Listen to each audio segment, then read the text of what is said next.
Industry and New Zealand SNAPSHOT report.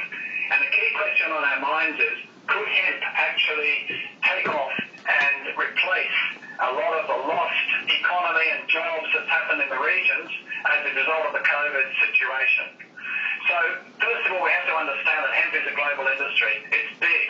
It's taken off, and essentially the whole of the world, except for Africa and Middle East and South America, is growing hemp and getting involved in fast-tracking this industry.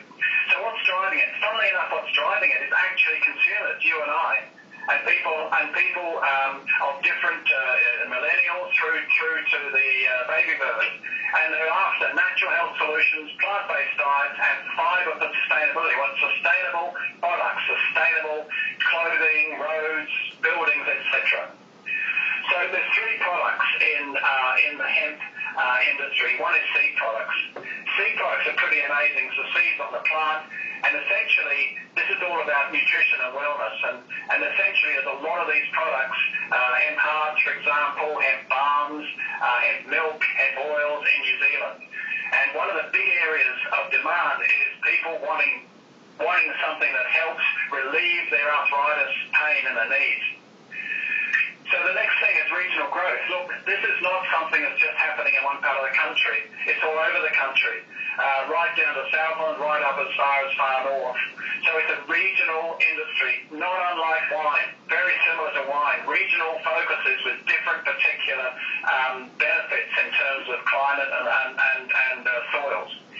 Sustainability is a big part of the hemp story. The fibre products are enormous, the potential there. It's really still taking off in New Zealand.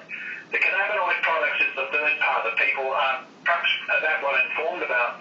Cannabinoids help system and the body's being balanced. This is an amazing scientific story. I haven't got enough time to go into it right now, but the biggest one of all is CBD, and what we've got here is a magical way of helping all of those millions upon millions of people who suffer from stress, anxiety, and pain, where they need a new solution that isn't going to bugger up their health from a pharmaceutical opioid solution. So the biggest global market opportunity is cannabinoid nutraceuticals. And this is the big market that Australians, the Americans are taking off on, the Europeans are taking off on. Unfortunately, we've got to shut ourselves in the foot. All CBD nutraceuticals are illegal in New Zealand. So what do we do about that? Well, let's look at the scenarios here. Scenario one is we do nothing about it. We accept it, and we can grow seed and fibre. That's cool. 5,000 jobs, 500 million. But scenario two, what if we could just tweak our regulations and have nutraceuticals 1.5 billion? That gives us a 2 billion, 20,000 job deal. So let's look at what that means. What it means is you've got massively bigger sales.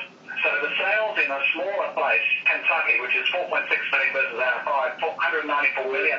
The capital investment inflow, 207 million coming in. The job creation, 1,300 in 1 year. So basically, it sounds great. So what do we need? Well, we just need the nod. And I couldn't think of a better person than Ben Franks, a famous All Blacks, who's sitting in London.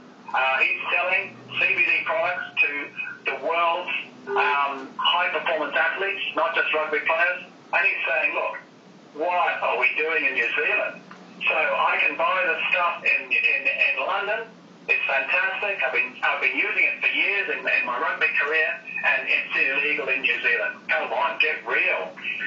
So the Australians are highly likely to move in this direction, and New Zealand will follow eventually. Why don't we move now and reap the benefits for the New Zealand economy? Let's do it.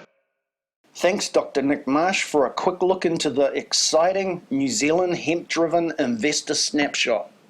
Get your free copy from the link in the description below.